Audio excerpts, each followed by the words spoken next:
Hey everybody, how's it going? It's me, Brandon, back again with another episode of What Am I Playing? And what we're playing today is Splatoon 3. Now, I've been a fan of the Splatoon franchise since the original game on the Wii U.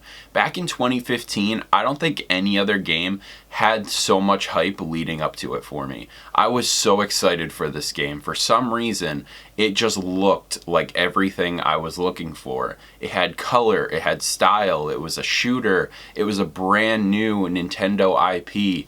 And it got a sequel, Splatoon 2, that launched shortly after the Switch came out. And then now we have Splatoon 3. And Splatoon 3 I didn't buy right away because I figured it didn't look as much of a difference from Splatoon 2. So I didn't think I really needed Splatoon 3. But in this video, you'll see how wrong I really was. Splatoon 3 is really something else, and it's been a game that I've been coming back to almost daily, and I'm so happy to share my thoughts on this wonderful game with you today. So as always, let me know in the comments down below if you play Splatoon and what you are playing, and let's get into Splatoon 3. I was hooked in 2015 when the first Splatoon came out on the Wii U. Nintendo had me so excited for a brand new IP, and it was their take on the shooter genre. Splatoon, a third-person shooter with a unique premise. Cover the entire map in ink and remove as many of the enemy players as possible. And that's Splatoon. This gameplay formula and style were unlike anything I had seen or played before, and that continued further into 2 sequels. When the Switch was first unveiled, there was a showing of what would be Splatoon 2 at the time that would expand on the game further, and now, last September, we got the latest installment, Splatoon 3. Splatoon 3 didn't seem like a sequel I needed to jump onto right away, and I felt that with Splatoon 2 already being on the Switch, what would make me purchase the next installment? Well, I'm happy to say how wrong I was, and simply put, how Splatoon 3 has become one of my favorite Switch titles to date. Let's get into the review. Since the first time I saw this franchise, I was impressed with the style of the world of Splatoon. Splatoon 3 created a world where you play as a squid, or now you can also play as an octoling, and you purchase many pieces of clothing and gear to help aid you in the turf wars of Splatoon multiplayer. Splatoon 3 comes fully equipped with a single-player campaign, a multiplayer suite, and a horde mode that is now a permanent piece of the game, unlike Splatoon 2. There's also an optional card game to play, personal customization for your player character, to your own locker space, and more. I was almost overwhelmed with what to start with, and I wanted to try it all. I played this game almost exclusively last month and only touched the story mode at about the 30-hour mark. When we look at the presentation of Splatoon 3, the franchise is covered in style from head to toe. In every Splatoon game, I am always impressed with how unique and different it feels when we first enter the hub world. Splatoon 3's hub world feels the most lived in out of the other games, and it never gets old to walk around and see what the Splatoon community is up to with their custom posts and gear loadouts. Every gameplay mode in this game has a specific presentation of its style. Salmon Run is more of a grungy, darker palette of color that evokes more of a shade of horror and chaos. Story Mode has a fresh new take with a hub world feel where you unlock areas of the map and find personalization items to upgrade to your single-player character gear, and collectibles that expand the lore of the Splatoon franchise. And lastly, the major piece of Splatoon 3 is its multiplayer suite.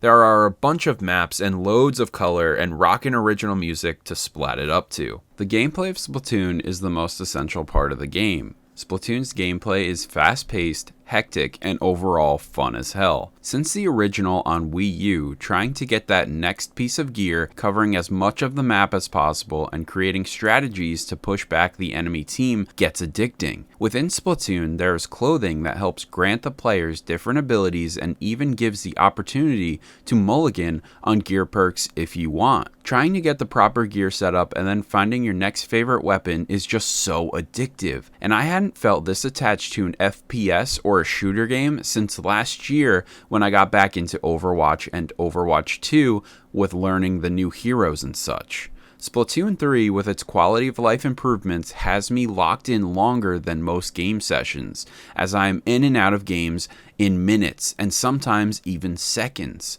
Splatoon 3 added a lobby where you can mess around with your weapons and test everything between games to feel like you're doing something. While doing this in the lobby, you can buy XP boosts via in-game currency, customize your own and view other players' lockers, and use the gacha machine to get new player titles and rewards. There is so much here to keep the player invested, whether it be the multiplayer suite, single-player content, salmon run, or even creating posts for the Splatoon community. Splatoon 3 invites players to have fun and stay for hours on end if they wish. Also, my return to the Splatoon series has reintroduced me to the fantastic events that are Splatfests. Since buying this game, I've been a part of 2 Splatfests now, and they have been great. For those who don't know, you pick one of 3 teams, you get gear, and then you compete against enemy teams throughout the 2-day event. The entire hub world is in celebration, and trying to get the most wins for your team is just so much fun. The latest event was Zelda themed. Team Power, Team Wisdom, and Team Courage. And recently, I visited the Nintendo store in New York City, and they actually had Splatfest t-shirts that you would wear in-game that you could actually buy in the store. So I had to go ahead and represent Team Wisdom and purchase a shirt. It's stuff like this that I absolutely love, and I think Nintendo should do this more often for their other franchises. They're also giving away posters for the unique special event as well, and even for this event there was a Triforce King of the Hill mode that was just so much fun to play, and I had a blast playing it when I was doing this last Splatfest. I had hesitation to get Splatoon 3. As I said already, I felt like I didn't need to jump into the sequel anytime soon, but I had that itch to dive back into the series in late March, and with the Nintendo Switch Online vouchers returning, this was the perfect storm for me to buy in. So I pre-ordered Zelda Tears of the Kingdom, and finally got my hands on Splatoon 3. Once booting it up, I realized just how much of an improvement Splatoon 3 was. If there's anything I can attribute to Splatoon 3, it's a massive jump in quality of life improvements. I'm so happy to say how much Splatoon 3 has improved from its predecessor and how it sank its hooks in me almost immediately. In conclusion, Splatoon 3 is a game that has improved in almost every way from its predecessors. I love how much Splatoon 3 has improved and how the quality of life has made me want to stay in the game longer. Whether I'm customizing my locker, finding my next favorite weapon loadout, playing the campaign, capturing eggs against the salmon in Salmon Run, or simply playing Splatoon multiplayer, I'm so happy to return to Splatoon daily and spend a few hours with it. As I've said earlier, it has become one of my favorite games on the system. It feels like Nintendo really understands what Splatoon is, and they keep trying to improve it every iteration, and I'm so happy to say Splatoon 3 has defied all of my expectations. And that's it for this episode today. I really hope you enjoyed it. Splatoon 3 keeps stealing my time.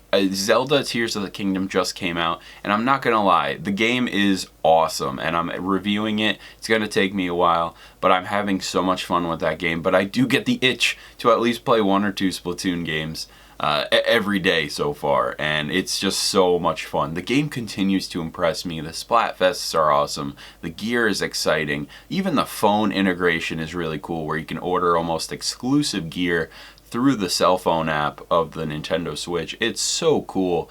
And I just continue to be really excited for this series. There's going to be DLC coming up soon, which I'm definitely going to review. And it's just Splatoon 3 is such a quality of life improvement, as I've said in a bunch of times in the video. But I am genuinely so impressed with this game, and I think everybody definitely needs to check it out, especially if the vouchers are back and if you're part of the Nintendo online system. Buy a game, buy a voucher, and make sure one of those games is Splatoon 3, because it is so much fun. I recommend this game to everybody. I may even buy some of my family this game just so I have more people to play with. It's just so good. But that is it for this episode today. I really hope you enjoyed it. Please let me know in the comments down below if you enjoyed this video, if you're looking forward to any of the upcoming Nintendo stuff. What Nintendo games do you hope Nintendo pulls out of their magic bag and brings back for everybody in a future direct? Let me know in the comments down below. And as always, my name is Brandon, and I will see you all next time.